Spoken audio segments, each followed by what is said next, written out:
Hey, welcome back and thank you for joining us. Now, South African banks are taking steps to make it easier to conduct business during the coronavirus pandemic. They won't be charging for ATM withdrawals at different banks.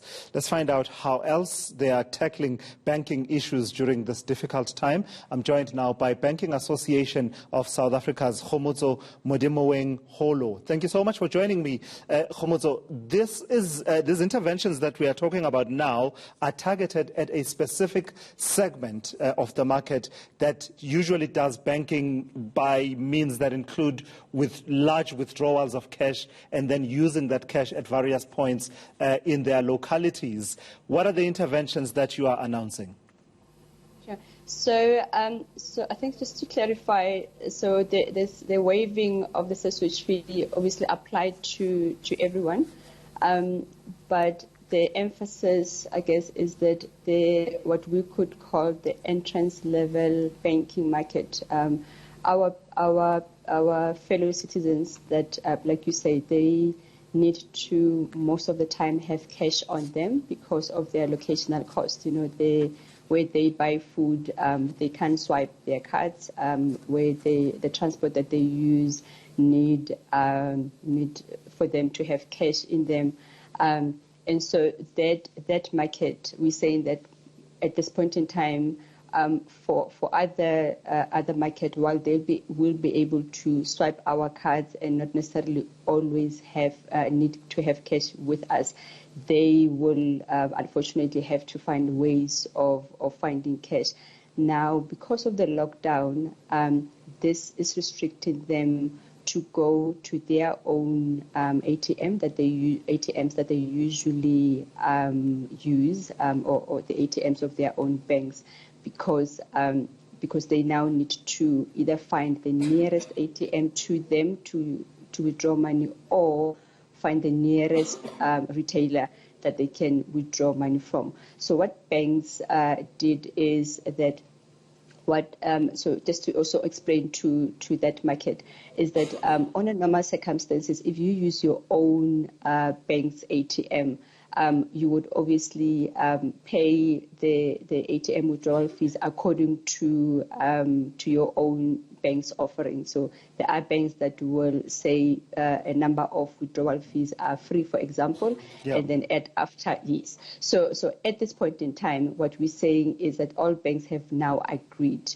that if you use an ATM that is not your bank's ATM, you will not be charged what we normally call a switch fee, which you would normally be charged if you are using an ATM that is not your bank. Sure. So put simply, if you bank with Bank X, but the closest and most convenient ATM in your locality right now is Bank Y's ATM, you can go and make a withdrawal there without attracting any fees that ordinarily would have been charged to you.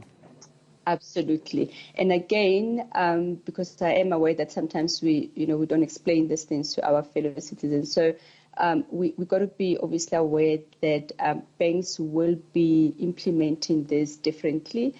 And so if some banks, for example, would have facilities to automate this, and some banks would then, if they're not able to automate it, those charges would be refunded. So just so that it doesn't also cause confusion, some of our fellow citizens maybe go and use another bank's ATM and they're surprised that they're charged.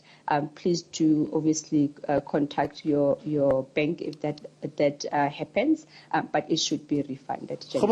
How big is the demand for withdrawals inside the retail shops? We saw in the first few days of the lockdown, part of the reason for the queues was people who had just gotten paid at the end of March, perhaps wanting to buy groceries. But the other big factor was people trying to reach the front of the line so they can make a withdrawal at the till. Have any interventions been made in collaboration with the retailers around that particular issue? Yeah.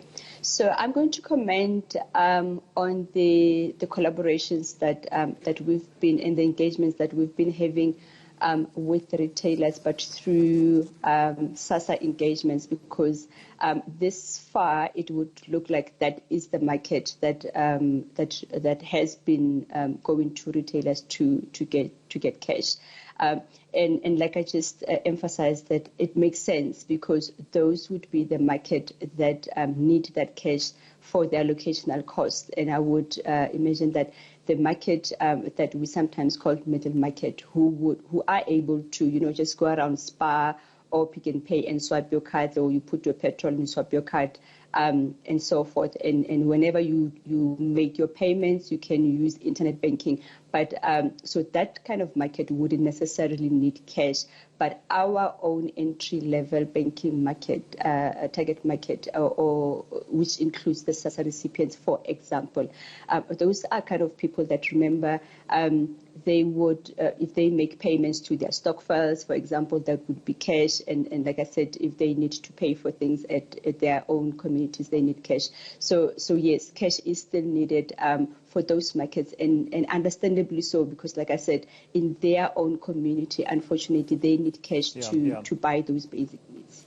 All right, thank you so much for that, Khomotso. Khomotso Modemoeng Holo from the Banking Association of South Africa, giving us an update there about some of the interventions that the banking sector is introducing, including suspending what is known as SASWICH fees. These are the fees that apply if you withdraw money from an ATM that is not the ATM of your bank.